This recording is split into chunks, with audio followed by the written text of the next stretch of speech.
Masu kallo na ku zama alƙalai kuma kar ku duba ni din, a'a ku dubi darajar wannan wata da muke ciki, wata mai alfarma, ku yi adalci. Shin ina da gaskiya ko ina da laifi a cikin wannan al'amari?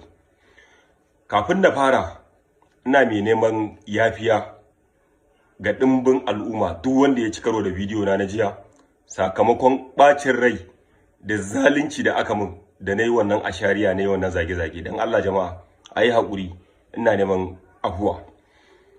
Jama'a, na taso daga jihar Nasarawa lafiya, na shigo Akwanga, na bar Akwanga zan zo Jos.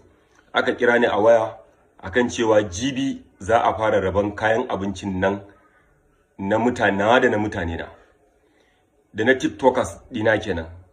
Okay,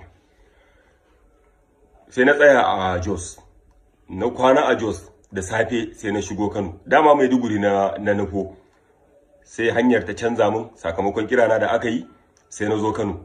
Ina zuwa Kano kashe gari, dama shine taron. Na zo gurin misalin karfe 10 da wani abu. Alhamdulillah na ga dandazan mutane yan Kannywood, wasu ma wanda na dade ban gansu ba, akwai waɗanda ma ban taba ganin su ba sai a wannan rana. Da wannan nake sake godewa shi super coordinator wato Nuhu Abdullahi, Allah ya saka ma da alkhairi. Kai abinda a masana'antar Kannywood da yawa akwai waɗanda sun samu dama da yafi naka, amma ba su yi irin abin da kai ba. Na farko, kai baka ware wai waɗannan su ne kake tare da su ba, baka ware cewa waɗannan su ne masoyanka, waɗannan su ne ba sa son ka ba. Ka sa aka yi list, duk wanda da sunansa a list din nan ya zo ya karɓi shinkafa, ba buhu ɗaya ba. Akwai wanda ya samu buhu 5, mai buhu 3, mai buhu 2. It depend on capacity ka. Alhamdulillah, Allah ya saka wa da gidan aljanna.